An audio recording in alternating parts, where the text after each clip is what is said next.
Memaksa Menikahi Janda Perawan Part 30. Selamat mendengarkan dan semoga terhibur. Bella menatap tajam ke arah pria yang berani memeluknya. Namun pria yang memeluk justru terlihat sangat memuja. Belum sempat Bella mengatakan kalimat lepaskan, pria itu sudah melumat habis bibir Bella dengan begitu rakus. Seolah tidak ada penolakan lagi, sudah cukup kesabarannya menghadapi sikap Bella yang sedari tadi belum juga melunak. Bella hanya bisa pasrah menerima nasibnya.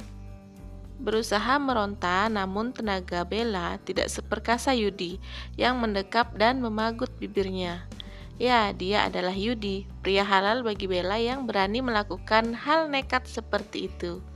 Yudi sudah lelah menunggu singa betina yang tak kunjung menjinak. Apalah dayanya, dia pria yang memiliki kesabaran setipis tisu, tidak bisa lebih dari itu. Usaha telah ia usahakan, namun sang belahan hati yang kaku tak kunjung mencair. Jadi jangan salahkan Yudi, dia berbuat sedikit memaksa. Emang dia pikir mudah menahan rindu, menahan gejolak cinta yang membara sampai harus sedikit memaksa. Bella terdiam, masih enggan membalas perlakuan Yudi. Biarlah, pikirnya, biar Yudi yang berusaha dan menikmati hasilnya sendiri. Namun semakin lama Bella pun tak kuat juga menahan segala rasa yang mulai perlahan juga datang menyapa. Sesak di dada mulai dirasa, ingin membalas semua kelembutan yang Yudi berikan. Akhirnya Bella tidak kuasa untuk tetap berdiam diri tanpa membalas perlakuan manis dari Yudi. Akhirnya gunung es mencair juga, singa betina yang garang menjinak juga di tangan Yudi Priawan. Merasa ada perlawanan, Yudi pun menyudahi permainannya. Dia menjauh dari Bella dan langsung menghapus bibir basah karena ulahnya. Jahat!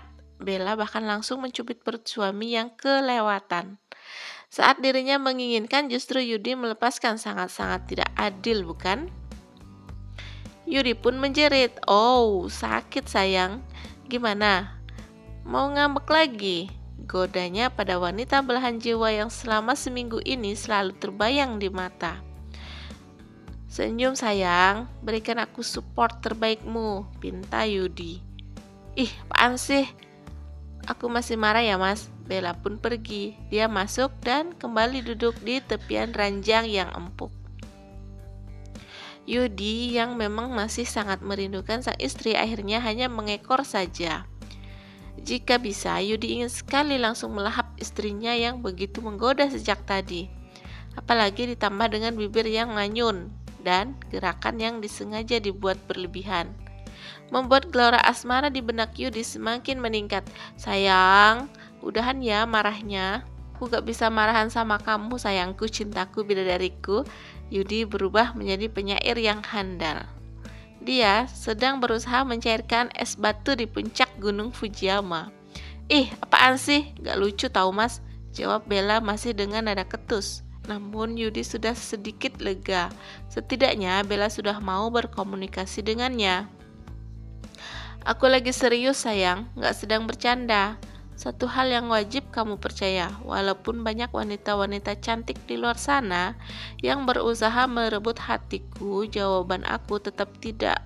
Kamu tahu kenapa sayang? Karena satu hati ini sudah terisi dengan kamu sayang, istriku, janda perawan yang sangat aku sayangi." Godanya lagi seraya menunjuk dadanya sendiri. Bella mulai mau menatap wajah Yudi yang kian kentara seperti sedang menahan gejolak cinta di benaknya. "Nggak ada ya rayu-rayu, aku sebel sama kamu. Ngapain kamu ngasih si mantan cek segala? Apa kamu juga udah membiayai hidupnya juga mas?" Yudi sudah menduga pasti Bella akan mempertanyakan masalah ini. "Sayang, itu hanya secuil, nggak seberapa. Aku cuma kasihan aja sama dia. Dia minta pinjaman buat berobat sayang. Jadi sebagai manusia dan rasa sosial, aku sekedar ingin memberi.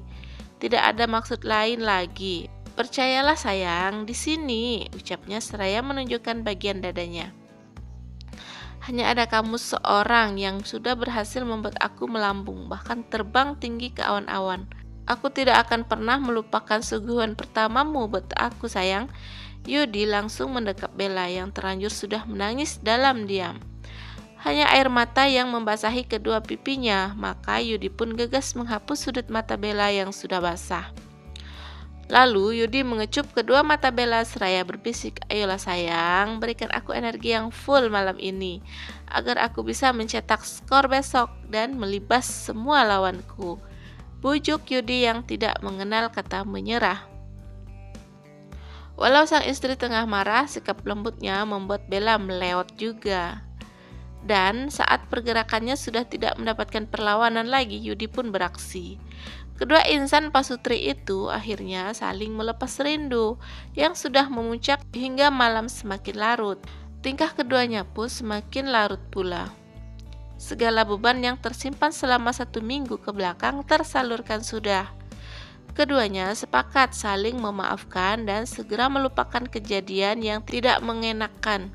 Begitulah kiranya hubungan yang dilandasi dengan rasa saling menghargai dan menyayangi dengan tulus. Semua masalah yang datang menerjang pun bisa dengan mudah dihadapi jika selalu bergandengan tangan untuk saling menguatkan dan saling mengingatkan. Terima kasih sayang atas pengertianmu. Ingat baik-baik, tidak akan ada yang bisa menggantikan kamu di sini, ucap Yudi seraya menyentuh bagian dadanya. Walaupun dia masa lalu terindahku, tapi kamu istri Mas yang akan selalu menjadi masa depan terindah bagi Mas sayang. Sambungnya lagi hingga membuat Bella semakin kehilangan kata-kata. Tidak ada alasan bagi Bella untuk tidak mempercayai suaminya, karena kepercayaan dalam sebuah hubungan memang sangatlah diperlukan bagi setiap pasangan yang berlayar menyeberangi samudra bahtera rumah tangga. Bukan hanya Bella dan Yudi, namun kita semua yang ingin menjadikan rumah tangga kita menjadi sakinah dan mawaddah serta warohmah. Penting dan wajib tanamkan perasaan saling percaya, saling menyayangi, dan saling menghargai. Waktu pun berjalan semenjak kejadian malam itu, Bella dan Yudi terlihat semakin lengket. Apalagi jadwal Yudi sekarang jarang tampil karena memang Yudi yang lebih baik mengikuti jejak sang ayah dalam berbisnis. Sesekali mungkin Yudi diminta tampil di saat timnya sedang kepepet dan sangat membutuhkan tenaga Yudi. Barulah seorang Yudi ikut dalam meriahnya pertandingan. Di luar itu semua, dia sekarang lebih asik dengan pekerjaan bersama Papa Franz. Bella tentu sangat senang karena sudah tidak terlalu mengkhawatirkan Yudi. Walaupun di mana ada Yudi, di situ pula pesona para wanita mulai menggoda Yudi. Di kantor pun sama banyaknya wanita-wanita penggoda yang siap untuk memporak-porandakan kehidupan rumah tangga Bella dan Yudi. 2 bulan sudah berlalu kehidupan rumah tangga yang aman, damai, hingga membuat semua keluarganya merasa bahagia. Mama Farah yang selalu saja heboh dengan ide-ide spektakulernya yang mengirim berbagai macam makanan sehat bagi Bella dan Yudi agar bisa secepatnya memperoleh cucu, padahal mereka menikah saja baru kurang lebih 2 bulan. Namun Mama Farah yang sepertinya sudah tidak sabar dengan kabar kebahagiaan itu, maka dia pun terus saja mengirim makanan sehat setiap hari untuk anak dan menantunya. Yudi yang lelah sepulang dari kerja harus mendesah panjang karena ulah sang istri yang kini sedikit manja dan suka cengeng. Entah kenapa, akhir-akhir ini Bella seperti anak kecil yang tidak boleh disentuh. Jika sedikit saja perkataan ada yang menyinggung hatinya, maka air mata Bella akan dengan mudah menganak sungai dan sulit mengering. Sayang, Mas lupa mampir ke rumah Mama, jadi ya besok lagi aja ya Mas ambilkan ikat rambut kamu yang tertinggal. Mas capek sayang. Suara Yudi bahkan sudah sangat halus dan lembut demi menjaga hati tuan putrinya agar tidak menangis. Bella hanya diam memaku, menatap sendu wajah Yudi yang juga terlihat lelah. Yudi mendekat dan hendak memeluk sang istri. Begitulah selama ini kehidupannya. Setiap pergi dan pulang kerja, Bella akan selalu menunggu di depan pintu, memeluk Yudi sebagai penyambutan sang suami pulang kerja. Aneh bagi Yudi, sudah seminggu ini rasanya Bella selalu saja menghindar darinya. Biasanya Yudi tidak mempermasalahkan karena dia juga sedang tidak terlalu lelah. Mungkin karena hari ini sangat melelahkan bagi Yudi, hingga dia pun mulai merasa jengah dengan perubahan sikap Bella. Sayang, kamu nangis lagi? Tanya Yudi dengan berusaha meraih tangan sang istri. Namun Bella dengan cepat menghindar dan dia melangkah pergi meninggalkan Yudi yang berdiri di ambang pintu utama. Yudi hanya bisa mengusap dada seraya beristighfar. Ya Allah, berikan aku kesabaran. Doanya di sela-sela masuk ke dalam untuk menyimpan tas kantornya. Ini salahku karena tidak menuruti maunya. Nanti saja aku hubungi Daniel, pikir Yudi pada akhirnya. Mau bagaimanapun, hati Yudi tidak tenang melihat lelehan air mata Bella yang begitu deras, bahkan hanya karena sebuah ikat rambut yang Yudi lupa mengambilnya. Bella duduk di meja makan, dia menatap hidangan yang sudah berjajar. Semua menu adalah masakan Mama Farah dan Bella sejak siang tidak membukanya. Entah kenapa nafsu makannya berkurang semenjak seminggu ini. Ada rasa benci saat melihat butiran nasi yang selama ini menjadi sumber tenaga di dalam dirinya. Ya, Bella memang selalu saja mencari hidangan nasi walaupun sudah berjajar menu lainnya. Bella tipe orang yang belum makan jika belum menemukan nasi, meskipun sudah memakan 10 macam aneka gorengan. Wah, kamu masak banyak banget sayang, sapa Yudi setelah membersihkan diri dan merasa sedikit rileks. Yudi menghampiri Bella yang tengah duduk melamun, menatap banyaknya menu di meja makan. Kenapa nggak dimakan? Tanya Yudi seraya menarik kursi agar duduk dekat sang istri. Yudi pun tidak menggubris Bella yang diam, masih enggan menjawab pertanyaannya. Yudi merasa benar-benar lapar, biar nanti saja urusan Bella, yang penting sekarang urusan perutnya, yang sudah sejak tadi berdendang. Nanti jika dia sudah kenyang barulah Yudi akan membujuk tuan putrinya di rumah ini. Namun belum juga Yudi menyuapkan makanan yang sudah menggunung di piringnya, Bella berlari menuju wastafel dan seperti hendak mengeluarkan isi perutnya.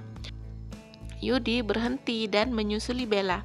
Sayang, kamu sakit, cemas Yudi dibuatnya. Bersambung, sampai jumpa di part selanjutnya. Bye-bye, see you.